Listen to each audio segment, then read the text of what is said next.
I'm Odile van de Heuvel. I'm a psychiatrist in Amsterdam, the VU University Medical Center.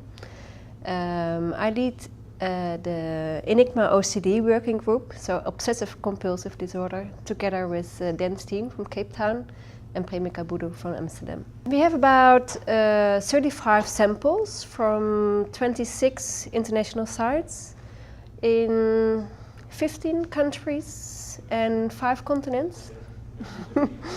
And the whole sample together is more than 4,000.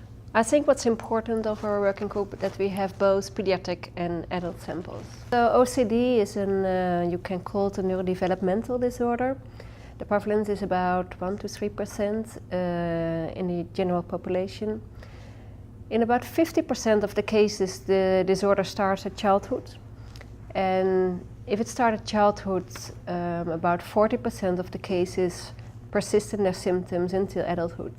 So it's a rather chronic disorder with a very long effect on the whole lifespan. Yeah, I think after 20 years of neuroimaging research in OCD, because OCD is a disorder that was quite on the front zone of imaging, so there was a lot of data in OCD. And what we now see is that we start to understand that it's quite a difference whether you have OCD as a kid compared to an adult. So the brain of an OCD kid is totally different from an adult brain. What we also see is that during the course of the disease, the phenotype is changing, but also the brain is changing. So since people with OCD symptoms have chronic compulsivity behavior, you see that repetition in behavior you see back in the brain. Yes, we have the volumetric T1 weighted MRI scans, we have DTI scans, as well as resting state fMRI. And do you guys have genetics? Yes, so in about 60 to 70% of the cases we also have genetics. Before Enigma-OCD started, we already started in pooling data together from different countries, and then we already saw that there was a big influence on disease chronicity. So we saw some changes in the brain, mainly in the older cases, and that was already suggesting that it was not a vulnerability factor, but far more the consequence of many years of compulsivity. And now exactly we see the same in Enigma-OCD, that what we see in those chronic states is that we only see it in adults, so we do not see that pattern in the kids. So in kids we see totally different findings. The idea is that it starts mainly with the obsessions and compulsions aiming at reducing the distress. Well, as soon as the disorder becomes chronic, it's more compulsive behavior in a more habitual way. And then you see that the alterations you see in a child OCD brain is in another area, so like it's in the thalamus. Well, in the adult brain, it's mainly in the pallidum. I think the lifespan issue is quite an important one. So to understand what is causing and what is the consequence of the disease. Another issue is in psychiatry in general, but I think also for OCD, is the understanding of differentiation and overlap with related mental disorders. And in our case, I think these are the neurodevelopmental disorders like autism and ADHD, but also neurodevelopmental disorders like schizophrenia and anxiety disorders. So I think that's a very important part, the cross-disorder comparison.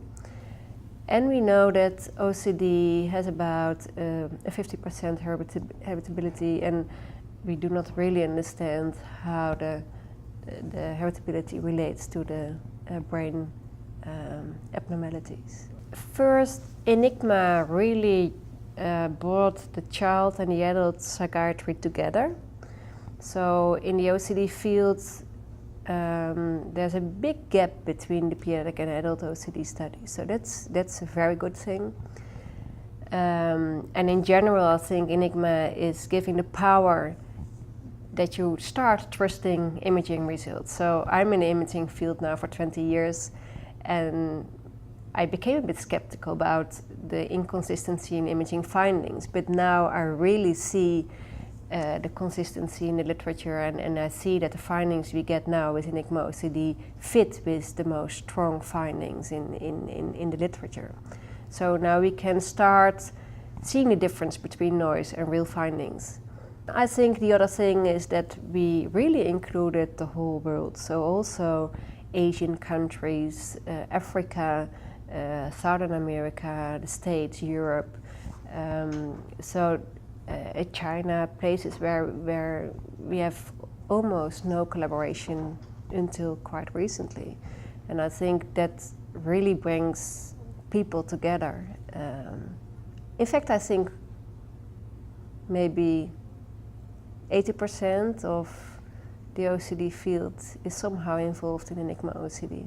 Now, what I like of Enigma is that it is based in the States, but the whole consortium is very open. It's open to European people, and I think it's great to see that even Dutch people are quite dominant in leading some working groups. So it's very open to non-American leadership. I think that's very great, and I think an example for other consortia.